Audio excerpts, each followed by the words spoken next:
Question number 901. When shall the witness be re-examined? Option A, at the desire of the adverse party, at the desire of the party calling him, at the desire of the magistrate, at the desire of the police officer. Here correct answer is option B, that is at the desire of the party calling him.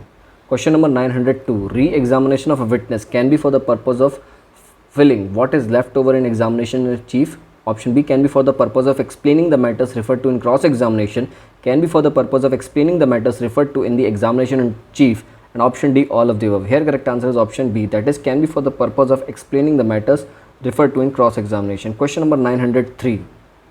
A party who calls a witness can put any question to him which might be put in cross-examination by the adverse party. Option B, can put any question to him which be put in cross-examination by the opposite party only with the permission of the court. Cannot put any question to him which might be put in cross-examination by the opposite party even with the permission of the court. Can in no case put a question to his own witness which might be put in cross-examination of the adverse party. Here in question number 903, correct answer is option B. A party who calls a witness can put any questions to him which might be put in cross-examination by the opposite party only with the permission of the court. Question number 904. Which of the following is true? Here options are: there cannot be further cross-examination after re-examination, there cannot be further cross-examination after re-examination as per section 137, there can be further cross-examination after re-examination as per section 138, there can be further cross-examination after re-examination as per section 139. Here correct answer is option C. There can be further cross-examination after re-examination as per section 138. Question number 905. According to section 138 of the Indian Evidence Act, what shall be the order of examination? No any prescribed order: examination in chief, cross-examination, re-examination, cross-examination, re-examination, examination in chief, re-examination, cross-examination. Here correct answer is option B, that is examination in chief, cross-examination and re-examination. Option B here is the right answer. Question number 906. A person summoned to produce a document, when produces the document then he becomes a witness, he cross-examined by both the parties, he is cross-examined with the permission of the court, he does not become a witness and cannot be cross-examined unless and until he is called as a witness. Here correct answer is option D. A person summoned to produce a document, when produces a document, he does not become witness and cannot be cross-examined unless and until he is called as a witness. Question number 907. Which of the following is true and correct? Option A. A person summoned to produce document does not become a witness by mere the fact that he produces is. A person cannot be cross-examined unless and until he is called as a witness. Both A and B, none of the above.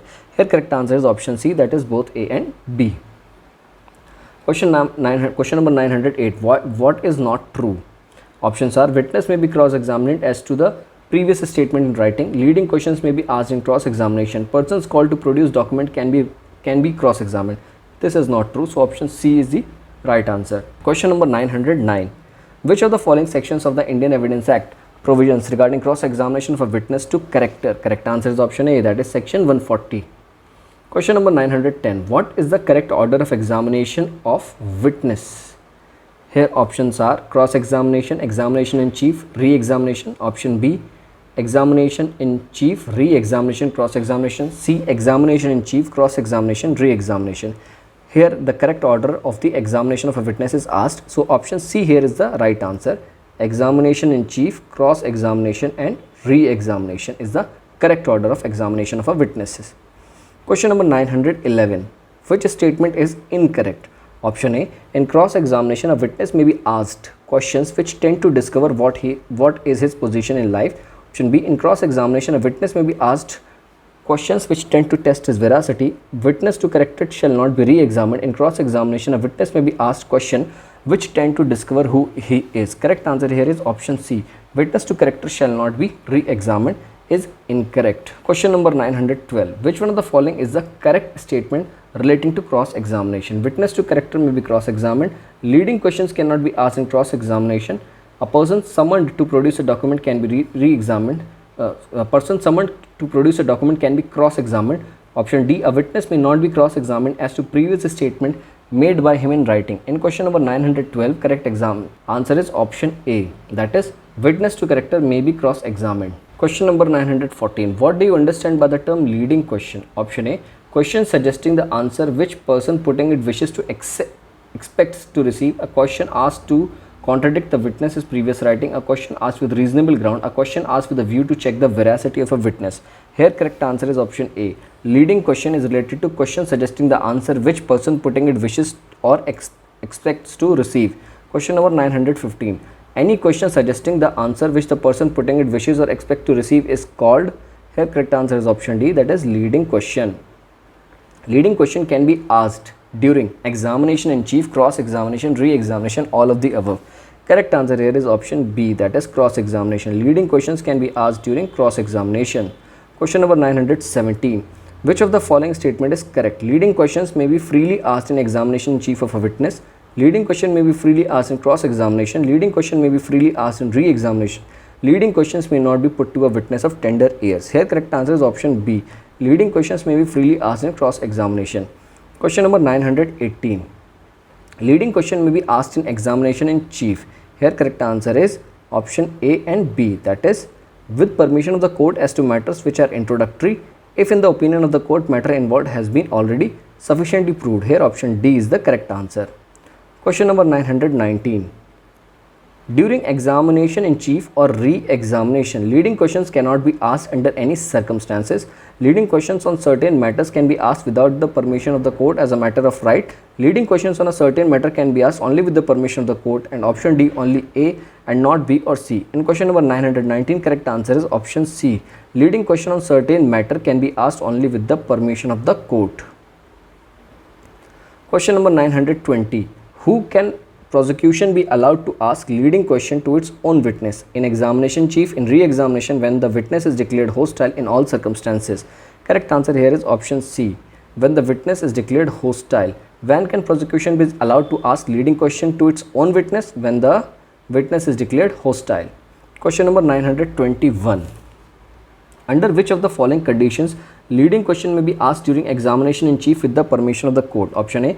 In the matters which are disputed or not introductory, when matters in question is sufficiently proved under both the above conditions, under none of the above conditions. Here correct answer is option B.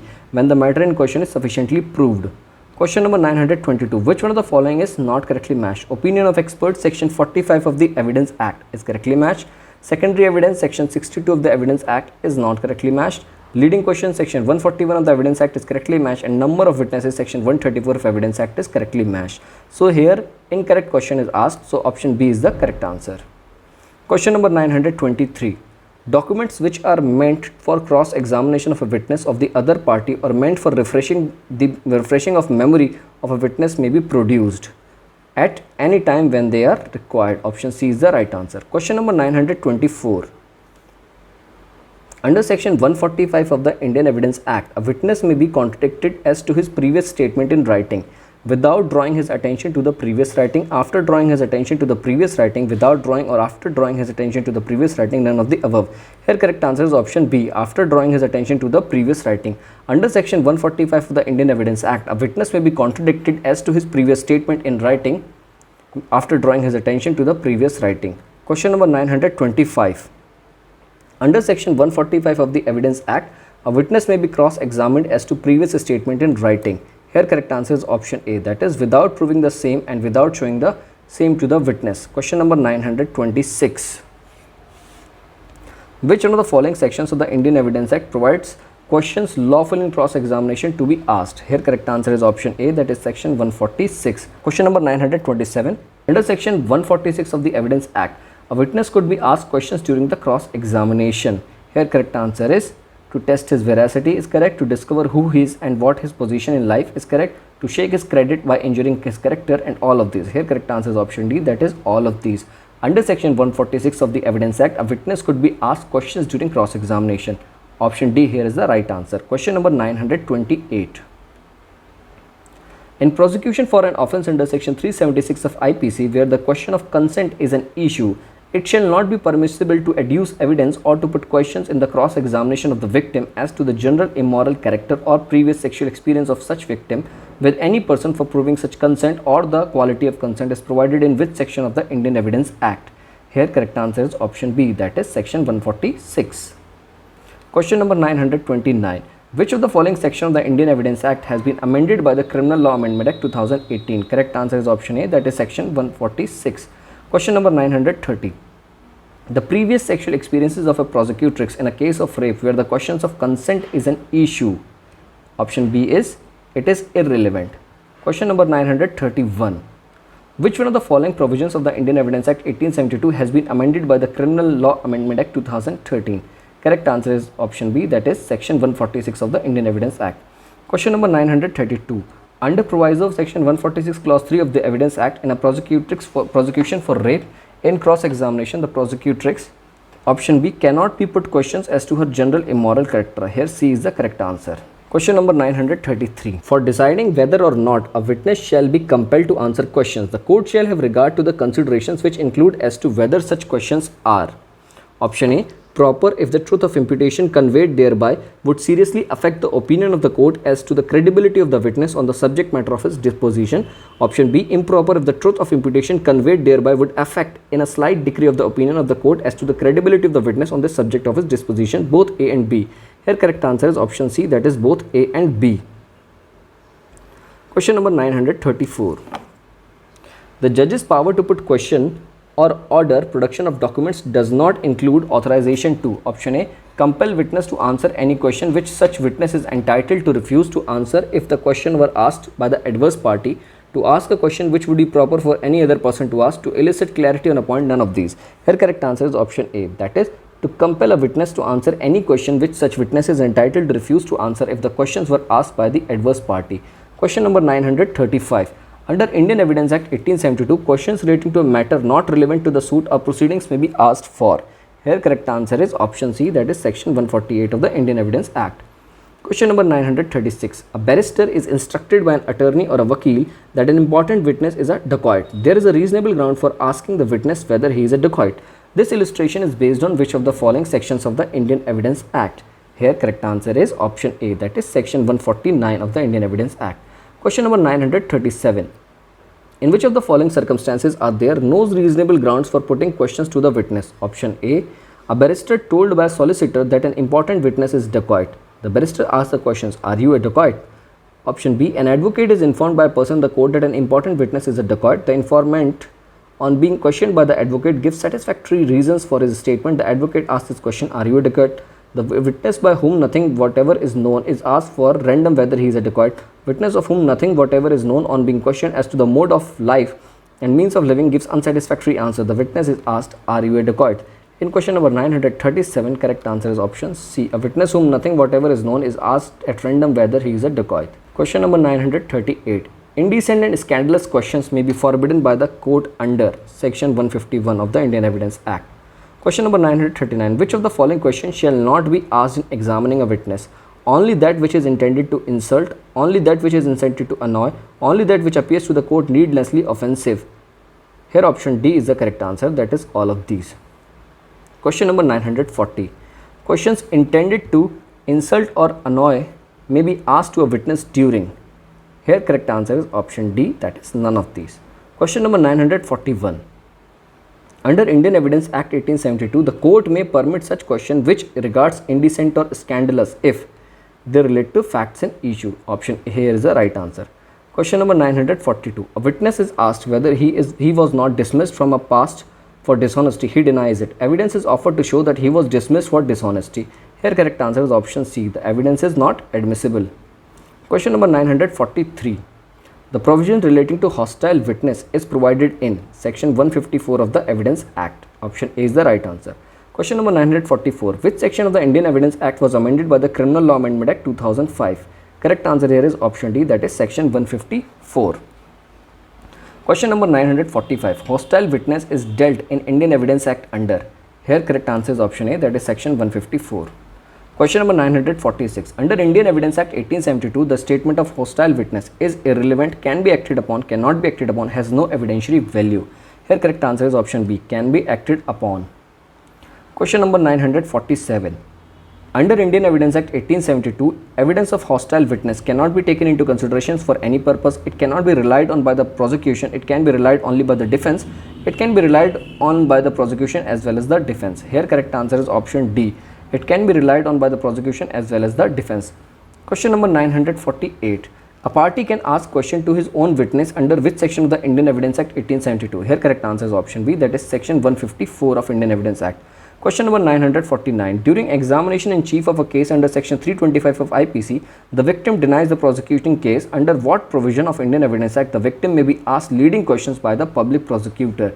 Here correct answer is option C, that is section 154 of Indian Evidence Act. Question number 950. With respect to section 154 of the Indian Evidence Act 1872, choose a true statement about the propositions. Propositions are: Section 154 of the Evidence Act confirms a discretion on the court to permit a witness to be cross-examined by a party calling him. Second, the court will not normally allow a party to cross-examine his own witness and declare the same hostile unless the court is satisfied that the statement of the witness exhibits an element of hostility. Third, mere declarity that a witness is hostile, his all statements shall be excluded from being considered. Assertions. Here, assertions are: first and second are correct, third is incorrect, second and third are correct, first is incorrect. C, first and third are correct and second is incorrect, all are correct. In question number 950, correct answer is option A, that is first and second are correct and third is incorrect. Third one, that is mere declaration that a witness is hostile, his all statements shall be excluded from being considered, is incorrect. Whereas section 154 of the Evidence Act confers a discretion on the court permit a witness to be cross-examined by party calling him, is correct. The court will not normally allow a party to cross-examine his own witness and declare the same hostile unless the court is satisfied that the statement of the witness exhibits an element of hostility. This is also correct. So statement first and second are correct and third is incorrect. Option A here is the right answer.